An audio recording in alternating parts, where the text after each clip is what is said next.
Guys, I still cannot believe the nerve Sarah Grace Patrick had to do the things that she did after she allegedly murdered her mother and stepfather. I'm going to share with you one of those things she's done that just blows my mind, and I'm also going to share the message that she shared at the funeral with y'all, so stay until the end to see that. So in case you don't know, Sarah Grace Patrick is accused of murdering her mother, Kristen Brock, and her stepfather, James Brock. I think he goes by Jamie. This was back in February of this year, and she has just been arrested for it. They were looking for a suspect or investigating for months. This was in Carroll County, Georgia, and Sarah Grace is 17 years old. She just graduated from high school. She is accused of murdering her parents while they were inside of their bed. This was at their home, and her 6-year-old sister then found her parents. They were shot to death, and then Sarah Grace called 911. Now, since their murders, Sarah Grace really turned to social media, especially TikTok, to act as though she was mourning their deaths. As I said yesterday, she was even contacting people like true crime content creators, asking them to cover her mother and stepfather's case. Now, of course, acting like she was a sad daughter and a victim and she wanted justice, yada, yada, yada. Now, after knowing what we know, her actions and words are disgusting. But y'all, I think one of the worst things she has done since her mother and stepfather's killings was to message Mama Todd. If you don't know who Mama Todd is, which most people do, she is a positive, uplifting, wonderful content creator, social media influencer. She's got millions of followers across her different platforms. She is always there for so many people, especially those going through tough losses and hardships, and she's just always there to lend an ear and to offer an encouraging word. Sarah Grace had the audacity, the nerve to message Mama Todd saying, "Mama Todd, I need a mama bad right now. I'm going through it."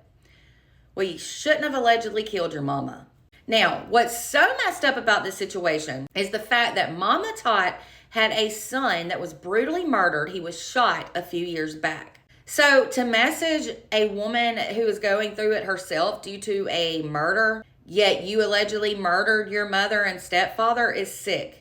That's absolutely unreal. And this was Mama Todd's response. How dare you? How dare you reach out to me? Thank God I didn't see this until today. But how dare you reach out to me like you need a mother, knowing what you were accused of doing to your own mother and father, and knowing that my son was murdered. To say I'm triggered is an understatement. I'm literally about to walk into a courtroom for my son's homicide trial in 8 weeks. This is not okay. This is sociopathic.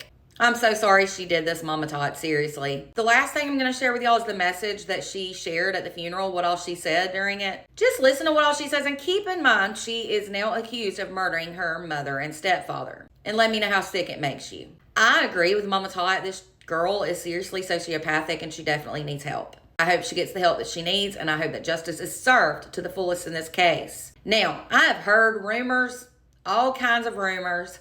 I'm not going to address those, so don't message me with hearsay. I will not say anything that I can't confirm, so I'm just going to go ahead and tell you that. Let me know your thoughts in the comments, and for more updates into this case and other true crime news, be sure to follow and subscribe over on YouTube. Here's the video or the recording of her speaking at the funeral.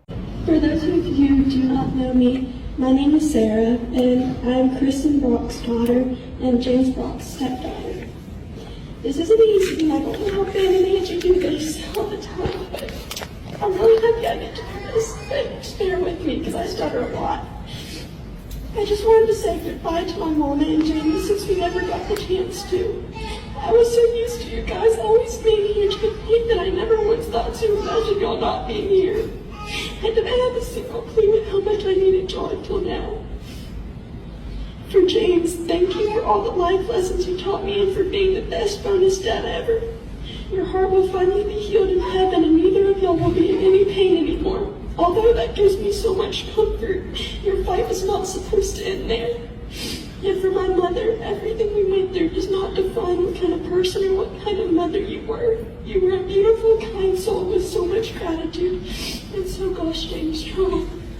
And you taught me so many life lessons, and some that you just recently taught me through a letter you sent to James in 2018. When I first read it, I smiled and I cried, and I got chill bumps. But every single time I read it, it puts me to a lot of peace. So I thought I would share it. May 23rd, 2018, Deuteronomy 6:5. Love the Lord your God with all your heart, with all your soul, and with all your strength. The wrong one will find you in peace and leave you in pieces, but the right one will find you in pieces and leave